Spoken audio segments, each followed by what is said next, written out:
And welcome to Friday's edition of the dceu Daily. On today's show, very shortly, I'll be talking about the hints and rumours suggesting that there are multiple Joker projects on the horizon for DC movies. And then I have found a very interesting article about Shazam 2 and the Fury of the Gods and the female villains who could be involved in that. There is an article, I'll be reading it out a little bit later. But first, let's talk about these hints. Now, a few bloggers have been suggesting, or scoopers should I call them, have been suggesting that there is multiple projects in line for the Joker. Now, there's no articles, there's just hints from very prominent people who talk about movies.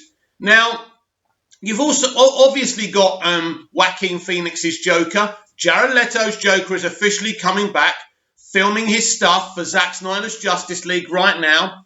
I did confirm last week he would come back for his own Joker movie limited series, all movie over on HBO Max, with David Ayer directing. Now, I don't know. I don't know how true it is. All I know is that the Joker is one of the most popular, forget villains, characters in comic books. He makes money. The Dark Knight made money because of the Joker. The Joker movie obviously made money because of the Joker. Over $1 billion. Over $1 billion for the Dark Knight. Over $1 billion for the Joker movie, right? And everyone wants to underplay this.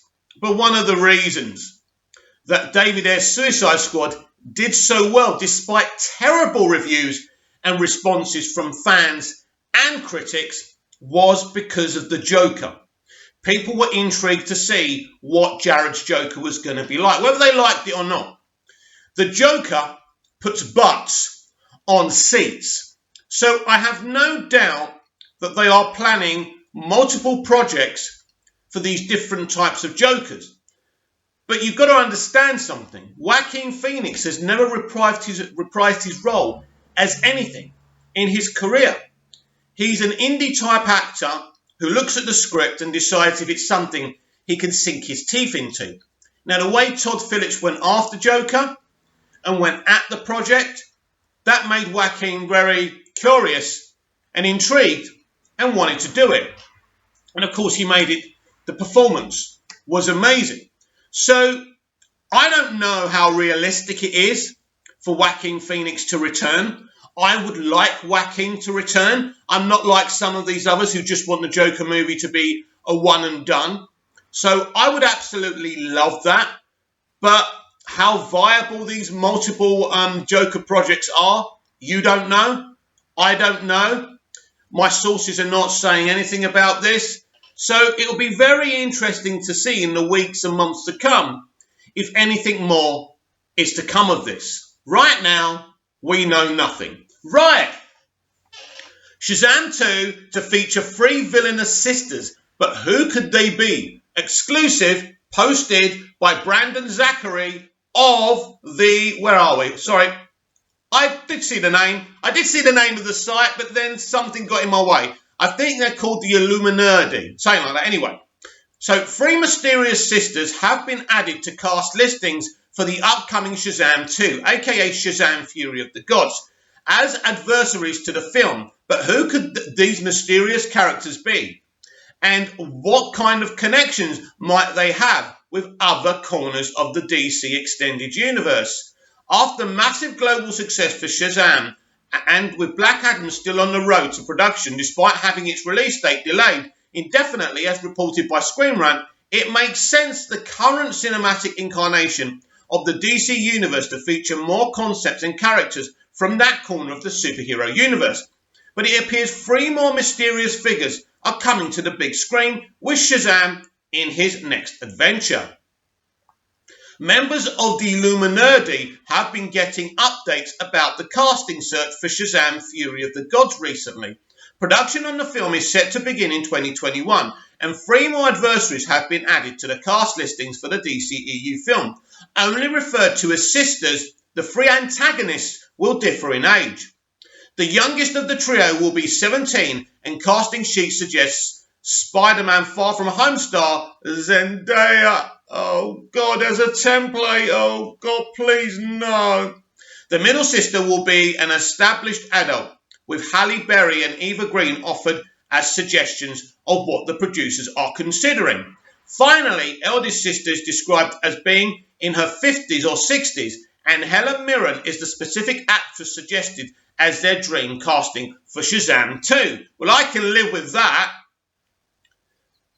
None of this is to say any of the three actresses have even been approached about the role, only that these are the types of actresses that the producers have in mind for the parts. The lack of any name for the three sisters, as well as any real breakdown of their personalities or roles in the story, also makes it difficult to say with certainty who the three are playing in Shazam 2. There's been some debate within the Illuminati, with some suggesting they could be incarnations of the Kindly One's three powerful witches known as Cynthia, Mildred and Mordred. However, the Kindly Ones are far more associated with Sandman, corner of the Vertigo universe, making the inclusion in Shazam 2 far more unlikely. Yeah, I don't think Neil Gaiman would even allow that. So, as of now, the most popular theory among the Illuminati is that the three will be a modern reinvention of the three faces of evil, otherwise known as terror, sin, and wickedness. The three faces of evil are pure personifications of those dark elements, and are altogether a demonic and almost insurmountable threat for Billy Batson.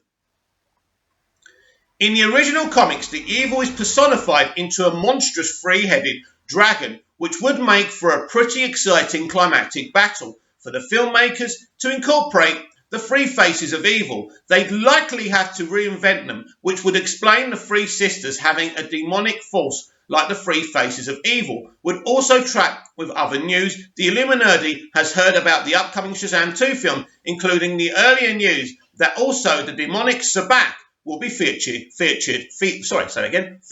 in Black Adam.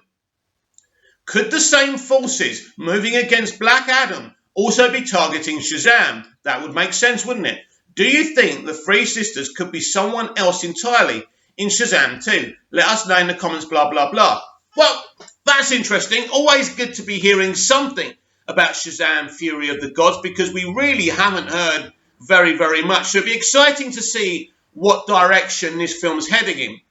That, which I would call a rumour at best, doesn't really describe what kind of challenge Billy's going to be facing and what kind of film it's going to be. Of course, we've got the Shazam family now. It's not just about Billy.